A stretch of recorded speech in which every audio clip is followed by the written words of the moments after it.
Bollywood silver screen presenting revenant, एक सच्ची कहानी।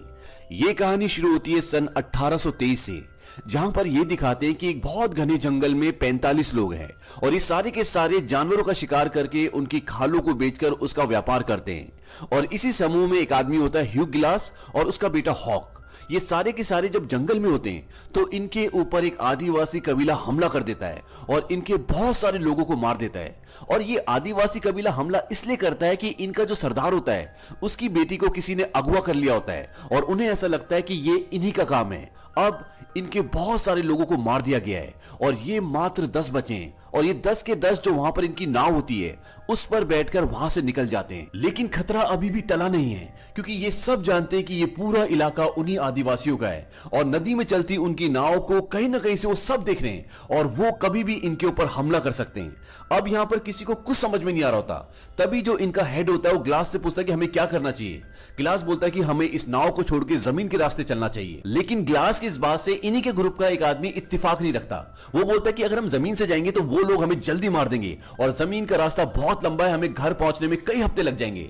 लेकिन यहां का जो कैप्टन होता है वो बोलता है कि इस इलाके को, इस टेरिटरी को ग्लास बहुत अच्छे से जानता है और अब उसकी जिम्मेदारी कि हमें वो घर सुरक्षित पहुंचाए। और वो ये तय करते हैं कि अब हम जमीन के रास्ते जाएंगे और वो सारे अपनी नाव से उतर जाते हैं और नाव को पानी में खुला छोड़ देते हैं ताकि आदिवासियों को वो नाव बहुत आगे मिले और तब तक वो उनकी नजरों से काफी दूर चले जाएं। उतरने के बाद ये अपनी सारी की सारी खालें पत्थरों के नीचे छुपा देते हैं ताकि भविष्य में कभी ये दोबारा इस जगह पर आए तो इनकी खालें इन्हें मिल जाएं। और अब ये सारे के सारे जंगल के रास्ते चलना शुरू करते हैं। और यहां की एक और बहुत बड़ी समस्या ये होती है कि यहां की ठंड बहुत खतरनाक होती है और ठंड का मौसम आने वाला है। इनका रास्ता कई हफ्तों का है और इन्हें उस ठंड का सामना करना पड़ेगा। लेकिन इनके पास अब और कोई चारा नहीं है, इसीलिए सब उस ठंड का मुकाबला करने के लिए तैयार हैं। और अब ये सारे के सारे उस घने जंगल के रास्ते चलना शुरू करते हैं। रात होती है और ये सब जंगल में सो जाते हैं और अगले सुबह ये दिखाते हैं कि इनकी नाव छोड़ने का जो फैसला था वो बिल्कुल सही था, क्योंकि आदिवासी इनकी नाव तक पहुंच जाते हैं और आदिवासी देखते हैं कि नाव में कोई भी नहीं है। वो समझ जाते हैं कि ये पैदल जंगल के रास्ते घर जाने की कोशिश कर रहे हैं। तभी उन्हीं आदिवासियों में से एक आदिवासी बोलता है कि उनके पैरों के निशान हमें उत्तर की तरफ जाते हुए मिले और ये सारे आदिवासी ये फैसला करते हैं कि ये सब उनके पीछे उत्तर की तरफ जाएंगे। अब आदिवासी इनके पीछे जो मारना चाहते हैं और ये लगातार उत्तर की तरफ बढ़ते ही चले जाते हैं। पूरा दिन पैदल चलने के बाद रात को ये एक जगह अपना डेरा जमा लेते हैं। सुबह सबसे पहले ग्लास उठ जाता है, वो अपनी बंदूक उठाता है और जंगल में टहलने के लिए चला जाता है। तभी उसे ऐसा लगता है कि उसके आसपास कोई है और ग्लास एकदम सतर्क हो जाता है और उसे सामने भालू के कुछ बच्चे नजर आते हैं। इससे पहले कि ग्लास वहां से निकल पाता, भालू उस पर हमला कर देता है। ग्लास की बंदूक गिर जाती है और भालू उसे बुरी तरह से जख्मी कर देता है। ग्लास बुरी तरह जख्मी हो चुका है। भालू उससे थोड़ा सा दूर जाता है और ग्लास बड़ी मुश्किल से अपनी बंदूक उठा लेता है। लेकिन भालू एक बार फिर ग्लास पे हमला करता है, लेकिन इस बार हमला करने से पहले ग्लास भालू के गोली मार देता है।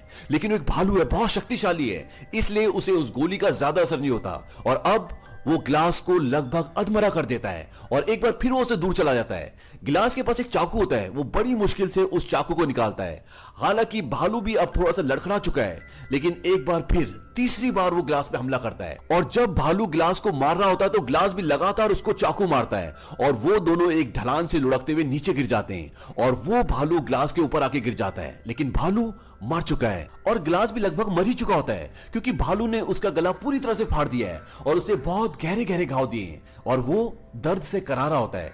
तभी ग्लास के साथी उसे ढूंढते हुए वहां पर आते हैं और वो देखते हैं कि उसके ऊपर भालू गिरा हुआ है। वो बड़ी मुश्किल से भालू को उसके ऊपर से हटाते हैं और ग्लास को अपने साथ ले जाते हैं। अब उनमें से एक आदमी ग्लास के घावों को सिलना शुरू करता है। उसका गला पूरी तरह से फट चुका है, बहुत गहरे गहरे घाव हैं और उसका पैर भी टूट चुका है, यानी कि वो चल भी नहीं सकता। और उन लोगों का यह मानना होता है कि ये 1 घंटा भी जिंदा नहीं रह सकता। वहीं दूसरी तरफ ये दिखाते हैं कि जो आदिवासी इन लोगों को मारना चाहते थे उनके पास इनकी बहुत सारी खालें होती हैं और वो उन खालों के बदले कुछ लोगों से बंदूकें और घोड़े ले लेते हैं। इससे पहले वो आदिवासी इन पर तीर और कमान से हमला करते थे, लेकिन अब उनके पास घोड़े हैं, बंदूकें हैं, तो इनकी जान को और ज्यादा खतरा है। यहाँ ये 9 लोग ग्लास के लिए लकड़ी का एक स्ट्रेचर बनाते हैं। वो ग्लास को उसके ऊपर रखते हैं और आगे बढ़ना शुरू करते हैं, लेकिन आगे पूरा चढ़ाई का रास्ता होता है और ग्लास को लेकर उस चढ़ाई पे चढ़ना लगभग नामुमकिन है। तभी इनका जो कैप्टन होता है वो अपने एक आदमी को बोलता है कि ग्लास के मुंह पर कपड़ा रखो। दरअसल वो ग्लास को गोली मारने वाला होता है, क्योंकि उसको लगता है कि ग्लास अब नहीं बच सकता, वो तड़प रहा होता है और उसको यहां से बाहर ले जाना लगभग नामुमकिन है। तभी ग्लास का बेटा बोलता है कि ऐसा मत करो, और कैप्टन को उस पर दया आ जाती है, क्योंकि ग्लास की वजह से ये सब बचे होते हैं। वो अपने आदमी को बोलता है कि जो भी यहाँ पे ग्लास के साथ रुकेगा उसे रॉकी माउंटेन फर कंपनी की तरफ से $70 दिए जाएंगे, क्योंकि ग्लास ने इन सब की मदद की होती है और वो चाहते हैं कि ग्लास को नेचुरल डेथ मिले, और जब ग्लास मर जाए तो उसका अंतिम संस्कार करके ये लोग भी वापस आ जाएं। अब ग्लास का बेटा बोलता है कि मैं रुकूंगा, और वहां पर एक लड़का और होता है, कहता है मैं भी रुकूंगा चाहे $70 मिले ना मिले। अब इन्हीं में एक आदमी होता है जिसका नाम फिट्ज होता है। वो कैप्टन को बोलता है कि $70 बहुत कम है। कैप्टन बोलता है ठीक है $100, और तभी जो ग्लास का बेटा और जो दूसरा लड़का होता है वो बोलता है कि तुम हमारे डॉलर्स भी रख सकते हो, और फिट्ज कहता है कि $300 काफी है, इससे मैं अपना घर खरीद सकता हूं, और वो भी इनके साथ रुकने के लिए तैयार हो जाता है। अब ये तीन और ग्लास यहां पे रुक जाते हैं और बाकी के सारे आगे निकल जाते हैं। ग्लास की हालत बहुत खराब है। फिट्ज को लगता है कि ये 1-2 दिन में मर जाएगा, लेकिन ग्लास जिंदा रहता है। एक शाम को जब ग्लास अकेला होता है तो फिट्ज उसके पास आता है, कहता है कि तुम मरते क्यों नहीं, तुम्हारी वजह से हम सब की जान चली जाएगी, और तुम अपनी जान देकर अपने बेटे की और हम सब की जान बचा सकते हो, क्योंकि आदिवासी अगर यहां पर आ गए तो वो हम सबको मार देंगे। और अब मैं तुम्हारी नाक और मुंह बंद करने वाला हूं, अपनी आंखें झपकाओ और मुझे यह करने की अनुमति दो। लेकिन ग्लास अपनी आंखें नहीं झपकाता। फिट्ज बोलता है कि तुम्हें आंखें झपकाने की कोई जरूरत नहीं है, और इसके बाद वो उसकी नाक और मुंह बंद करना शुरू कर देता है। और ग्लास अब मर रहा होता है, तड़प रहा होता है, और तभी ग्लास का बेटा पीछे से आकर बंदूक के पीछे हिस्से से फिट्ज को बहुत जोर से मारता है, और फिट्ज बहुत दूर जाकर गिरता है। फिट्ज उसे समझाने की कोशिश करता है कि मैं ऐसा क्यों कर रहा था, लेकिन उसका बेटा उसकी तरफ बंदूक तान देता है। लेकिन फिट्ज उससे बंदूक छीन लेता है, और उसके पास एक चाकू होता है जिससे वो उसके बेटे को मार देता है। ग्लास का गला पूरी तरह से कटा होता है, इसलिए वो चिल्ला भी नहीं पाता। उसका पैर टूटा है, वो अधमरी हालत में, इसलिए वो अपने बेटे की मदद नहीं कर सकता। वो सिर्फ अपने बेटे को मरता हुआ देखता है, और फिट्ज उसके बेटे को उठाकर एक ढलान के पीछे छुपा देता है, ताकि जब वो तीसरा लड़का वहां पर आए तो उसे ना देख पाए। और जब वो लड़का वहां पर आता है तो ग्लास उसे नहीं बता पाता कि इसने मेरे बेटे को मारा है, क्योंकि उसके मुंह से आवाज नहीं निकल सकती। अब रात होती है और फिट्ज और ब्रिजर सो जाते हैं, और सुबह फिट्ज ब्रिजर के कान में कहता है कि यहां से लगभग थोड़ी सी दूर पर 20 आदिवासी हैं और वो इसी तरफ आ रहे हैं। इस बात से ब्रिजर डर जाता है। वो बोलता है कि हॉक कहां है। फिट्ज कहता है कि अगर वो जिंदा हुआ तो ढूंढ लेगा। वो लड़का कहता है कि ग्लास जिंदा है, और हमने कैप्टन को वादा किया था कि ग्लास के मरने के बाद हम उसका अंतिम संस्कार पूरे रीति रिवाज से करके यहां से निकलेंगे। ये सुनने के बाद फिट्ज ग्लास को बहुत बुरी तरह से खींचता है। उसके पूरे शरीर में घाव होते हैं और वो दर्द से चिल्ला रहा होता है, और सामने एक गड्ढा उसने किया होता है, उस गड्ढे में वो ग्लास को डालकर ऊपर से मिट्टी डालना शुरू कर देता है। वो लड़का कहता है कि ये तुम क्या कर रहे हो। फिट्ज कहता है कि आज नहीं तो कल ही मर ही जाएगा, और जैसा कि हमने वादा किया था इसका अंतिम संस्कार पूरे रीति रिवाज से किया जाएगा, तो मैं इसके ऊपर मिट्टी डाल रहा हूं। वो उसके ऊपर थोड़ी सी मिट्टी डाल देता है और वहां से चला जाता है, और उस लड़के को बोलता है कि तुम भी जल्दी आ जाओ। हालांकि वो लड़का नहीं जाना चाहता, लेकिन उसकी जान का भी खतरा है, और वो ग्लास के ऊपर अपनी बोतल रखकर वहां से निकल जाता है। उसे नहीं पता होता कि फिट्ज झूठ बोल रहा है, आसपास कोई आदिवासी नहीं होती, और अब यहां पर ग्लास अकेला है। वो तड़प रहा है, वो मरने वाला है। ग्लास बहुत देर तक उसी जगह पर जहां पर उसे दफना के चले गए अधमरी हालत में लेटा रहता है, और फिर वो पूरी हिम्मत जुटाता है और रगड़ता हुआ उस जगह पर जाता है जहां पर उसकी बेटी की लाश है, और वो अपने बेटे की लाश के ऊपर सर रखकर कई घंटों तक लेटा रहता है। फिर उसे भूख लगती है और वो रगड़ता हुआ एक जगह पर जाता है जहां पर मछली का एक कंकाल पड़ा होता है। वो उससे एक हड्डी तोड़ता है और उसमें कुछ सूखा हुआ मांस होता है, वो उसे खाता है, और फिर वो रगड़ता हुआ घिसटता हुआ एक पहाड़ी के छोर तक जाता है, और वो देखता है कि नीचे एक नदी है, और बड़ी मुश्किल से वो उसी तरह से रगड़ता हुआ उस नदी के किनारे पहुंच जाता है। और जब वो पानी पीता है तो पानी उसकी गर्दन से निकलना शुरू हो जाता है, क्योंकि वो कटी होती है। अब ग्लास के पास कुछ बारूद होता है आग जलाने के लिए। वो थोड़ा सा बारूद अपनी गर्दन पे जहां पर घाव होता है वहां डाल देता है, और वो आग जलाकर एक आग की चिंगारी से अपनी गर्दन में आग लगाता है, जिससे बारूद जल के एक चिंगारी पैदा होती है, और उस चिंगारी से उसकी गर्दन जल जाती है। और वो ऐसा इसलिए करता है ताकि जलने से जो उसका घाव फटा हुआ है वो चिपक जाए, और जैसी उसमें आग लगती है उसे बहुत दर्द होता है और ग्लास बेहोश हो जाता है। इसके बाद ग्लास कई दिनों तक उसी नदी के किनारे रहता है। वो पानी पीकर घास खाकर अपने आप को जिंदा रखता है, और एक दिन वो आदिवासी उसी नदी के किनारे आ जाते हैं, और इससे पहले कि वो ग्लास को मार पाते, ग्लास नदी में कूद जाता है और तैरता हुआ बहता हुआ एक दूसरे किनारे से निकलता है। और अब ग्लास इसी नदी के किनारे कुछ दिन तक रहता है। उसे काफी दिन हो चुके हैं तो उसके घाव भी भर चुके हैं, और वो लकड़ी के सहारे थोड़ा थोड़ा चल भी सकता है। हालांकि नदी के किनारे होने के कारण उसके लिए पानी की कोई कमी नहीं है, लेकिन खाना अभी भी उसको भरपेट नहीं मिल पाता। कभी कभी कभी वो एक आदमी मछली पकड़ लेता है जिससे वो सिर्फ अपने आप को जिंदा रख सकता है। अब एक रात को जब वो सो रहा होता है तभी उसको आग की कुछ लपटें दिखती हैं और जब वो उस तरफ जाता है तो वहां पर एक आदमी ने बहुत बड़ा शिकार किया होता है और वो उसे खा रहा होता है। और जैसे ही वो ग्लास को देखता है वो अपना तीर और कमान उसकी तरफ तान देता है और उसे मारने वाला होता है कि ग्लास कहता है कि मुझे खाना चाहिए। हालांकि वो बोल तो नहीं पाता लेकिन इशारे से उसे समझाता है कि मुझे खाना चाहिए और मेरी जो ये हालत है एक जंगली भालू ने की है और मेरे लोगों ने मुझे यहां मरने के लिए छोड़ दिया और उन्होंने मेरे बेटे को भी मार दिया। और ये जो आदमी होता है इसके पूरे परिवार को, इसके पूरे गांव को भी लोगों ने जला दिया होता है, मार दिया होता है। वो उसे खाना देता है और कहता है कि तुम मेरे साथ ट्रैवल कर सकते हो। और इसके बाद वो दोनों आगे का सफर तय करते हैं और इस आदमी के पास एक घोड़ा भी होता है इसलिए इनका सफर आसान हो जाता है। वहीं दूसरी ओर फिट्ज और वो लड़का जो यहाँ पर ग्लास को मरने के लिए छोड़ गए थे, जब वो रास्ते में जा रहे होते हैं तो उस लड़के को फिट्ज की बातों से ये पता चल जाता है कि वहां पर कोई भी आदिवासी नहीं था और फिट्ज ने ये झूठ बोला था ताकि वो अपनी जान बचा सके। इस बात का लड़का विद्रोह करता है लेकिन फिट्ज उसको अपनी बातों में बहकाकर वहां से आगे के सफर में ले जाता है। और जब वो आगे जाते हैं तो वो एक गांव से होकर गुजरते हैं और उस गांव को किसी ने पूरी तरह से तबाह कर दिया होता है, वहां के सारे लोगों को मार दिया होता है और वहां पर उन्हें 2 घोड़े भी मिल जाते हैं और उन घोड़ों पे सवार होकर वो वहां तक पहुंच जाते हैं जहां उन्हें पहुंचना था। लेकिन फिट्ज उस लड़के को उस जगह पर एंटर करने से पहले ये बोलता है कि उन्हें कभी भी सच मत बताना, अगर उन्हें सच पता चला तो वो हमें सूली पे चढ़ा देंगे। अब फिट्ज और वो लड़का कैप्टन के पास जाते हैं। दरअसल कैप्टन और उसकी टीम इनसे पहले यहां पहुंच गई होती है और जब वो कैप्टन के पास जाते हैं तो कैप्टन अपने वादे के मुताबिक उन दोनों को $100 देता है लेकिन वो लड़का पैसे लिए बिना वहां से चला जाता है। फिट्ज बोलता है कि सफर में जो कुछ भी हुआ उससे लड़का सदमे में इसलिए ऐसे रिएक्ट कर रहा है और वो उसके पैसे भी ले लेता है और वहां से बाहर निकल जाता है। दरअसल उस लड़के को कहीं ना कहीं दिल में एक गिल्ट होता है कि उन्होंने वो काम किया था जो उन्हें नहीं करना चाहिए था। वहां दूसरी तरफ ग्लास बर्फ में उस आदमी के साथ आगे का सफर तय कर रहा होता है और तभी बर्फ का तूफान शुरू हो जाता है। ग्लास बीमार है, उसके घाव सड़ रहे हैं और इस वजह से वो बेहोश हो जाता है।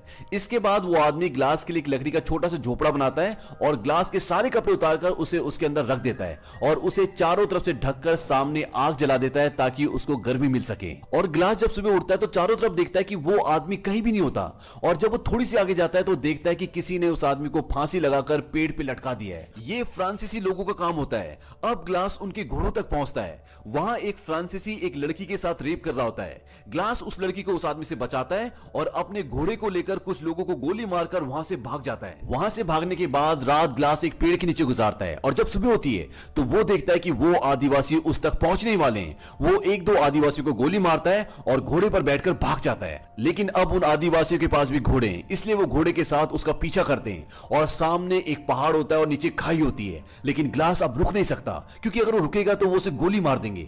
इसीलिए ग्लास घोड़े के साथ उस खाई से गिर जाता है और नीचे एक पेड़ से टकराता हुआ सीधा बर्फ में गिरता है। घोड़ा गिरने से मर जाता है लेकिन ग्लास अभी भी जिंदा है। लेकिन भले ही वो इस पहाड़ से गिर के नहीं मरा लेकिन वो ठंड से नहीं बच सकता क्योंकि अभी तक जिस भालू की खाल को ओढ़कर वो इस ठंड में बचा था वो खाल वहीं छूट जाती है और ठंड से बचने के लिए घोड़े के पेट को काटता है और उसके अंदर से सारा मांस बाहर निकालता है और रात को वहीं सो जाता है क्योंकि वो जानता है कि अगर वो बाहर रहा तो ठंड से मर जाएगा। वो किसी तरह से पूरी रात उस घोड़े के पेट के अंदर गुजारता है। सुबह उठता है और अपना आगे का सफर तय करता है। वहीं दूसरी तरफ ये दिखाते हैं कि जहां पर गिलास को पहुंचना है, जहां पर फिट्ज वो लड़का और बाकी के सारे लोग पहुंच चुके हैं, वहां पर एक फ्रेंच सर्वाइवर आता है और वो उनसे आसरा मांगता है। यहाँ के लोग बदले में उसे कुछ पैसे मांगते हैं। उसके पास कुछ ज्यादा पैसे नहीं होते। वो उन्हें कुछ पैसे देता है और साथ में एक बोतल देता है और ये वही बोतल होती है जो ब्रिजर ग्लास को उस जगह छोड़ते हुए उसके ऊपर रखकर आ गया था। और ब्रिजर को यह लगता है कि ग्लास तो शायद मर चुका है लेकिन उसका बेटा हॉक जरूर जिंदा है और उसे लगता है कि हॉक की बोतल है। वो उस आदमी से बोलते हैं कि ये तुम्हें कहां मिली। वो कहता है कि यहां से 30 मील दूर किसी आदमी की गिर गई थी, मैंने उठा ली। और अब ब्रिजर और कुछ लोग वहां पर हॉक को यानी कि ग्लास के बेटे को ढूंढने जाते हैं क्योंकि ब्रिजर को नहीं पता होता कि उसे फिट्ज ने मार दिया है। लेकिन फिट्ज समझ जाता है कि हो ना हो अभी भी ग्लास जिंदा है। और अब कप्तान, ब्रिजर और कुछ लोग उस जगह पर जाते हैं जहां पर ये बोतल मिली थी और जब वो उस जगह पहुंचते हैं तो वहां पर उन्हें ग्लास मिलता है और ग्लास को देखे कप्तान एकदम शॉक्ड हो जाता है क्योंकि ब्रिजर ने और फिट्ज ने ये बोला था कि ग्लास मर चुका है। और ग्लास को देखते कप्तान बोलता है कि ब्रिजर को अरेस्ट कर लो और वो गुस्से में कैंप में आता है और फिट्ज को ढूंढता है लेकिन फिट्ज वहां पर नहीं मिलता। और अब वो फिट्ज को चारों तरफ ढूंढता है लेकिन वो उसे कहीं नहीं मिलता। और जब वो अपने कमरे में आता है तो वो देखता है कि फिट्ज उसकी तिजोरी से सारा पैसा लेके भाग गया होता है। और अब कैप्टन ये तय करता है कि मैं फिट्ज को पकड़ने के लिए जाऊंगा क्योंकि उसने ग्लास के बेटे का मर्डर किया, उसने पैसा चोरी किया है। लेकिन ग्लास बोलता है कि मैं भी तुम्हारे साथ आऊंगा। और साथ में ग्लास ये भी बता देता है कि ब्रिजर को मेरे बेटे के खून के बारे में कुछ भी नहीं पता था, फिट्ज ने उसे भी झूठ बोला था। और अब ग्लास और कैप्टन फिट्ज की तलाश में निकल पड़ते हैं। दरअसल वो उसके घोड़े के पैरों के निशानों को फॉलो कर रहे होते हैं और बहुत आगे जाने के बाद उसके घोड़ों के पैरों के निशान खत्म हो जाते हैं और वहां से उन दोनों को अलग होना पड़ता है। और जब कैप्टन उसे ढूंढ रहा होता है तो फिट्ज एक बड़े से पत्थर के पीछे से निकलता है और उसे गन पॉइंट पे ले लेता है। कैप्टन उसे बोलता है कि तुम्हारे ऊपर खून का इल्जाम है, तुम मेरे साथ वापस चलो। लेकिन वो नहीं मानता और वहां पर वो कैप्टन को गोली मार देता है।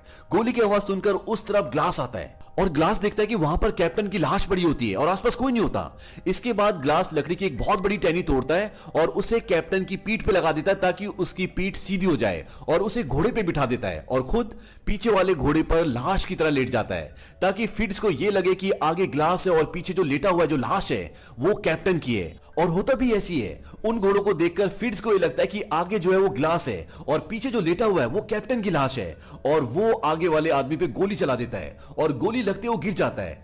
फिट्ज को लगता है कि ग्लास भी अब मर चुका है और वो धीरे धीरे लाश की तरफ आता है। और जब वो उस जगह तक पहुंचता है और लाश को पलटता है जिसे वो ग्लास समझ रहा होता है तो वो देखता है कि वो कैप्टन होता है। तभी ग्लास पीछे वाले घोड़े से उठकर उस पर गोलियां चलाता है और एक गोली फिट्ज के कंधे पे लग जाती है। लेकिन वो वहां से भागने में कामयाब हो जाता है और ग्लास उसका पीछा करता है और पीछा करते करते वो एक नदी के किनारे पहुंच जाता है जहां पर उन दोनों की बहुत लड़ाई होती है और वो दोनों ही जख्मी हो जाते हैं। और तभी ये दिखाते हैं कि नदी के उस पार वही आदिवासी आ जाते हैं जो इन लोगों को मारना चाहते हैं। और जब ग्लास फिट्ज को मारने वाला होता है कि तभी उसे उस आदमी की याद आती है जिसने उसे खाने के लिए मांस दिया था और जो उसे घोड़े पर बिठाकर अपने साथ ले गया था। उसने एक बार ग्लास से कहा था कि प्रतिशोध लेना भगवान के हाथों में है, इंसान के नहीं। और वो उसे नदी में छोड़ देता है। नदी में बहते हुए फिट्ज दूसरी तरफ पहुंच जाता है जहां वो आदिवासी उसे पकड़कर मार देते हैं और इसके बाद वो नदी पार करके ग्लास की तरफ आते हैं पर उसे नहीं मारते क्योंकि उन्हें उनकी बेटी मिल गई होती है और ये वही लड़की होती है जिसका रेप होते हुए एक बार ग्लास ने उसे फ्रांसीसी लोगों से बचाया था और इसीलिए वो ग्लास को छोड़कर वहां से आगे निकल जाते हैं। और अंत में ये दिखाते हैं कि ग्लास पूरी तरह से जख्मी है और तभी उसे उसकी बीवी की आत्मा दिखाई देती है। ग्लास की आंखों में आंसू होते हैं और उसकी सांसें बहुत गहरी चल रही होती है। और इसी के साथ ये फिल्म, ये कहानी यहां पर खत्म हो जाती है।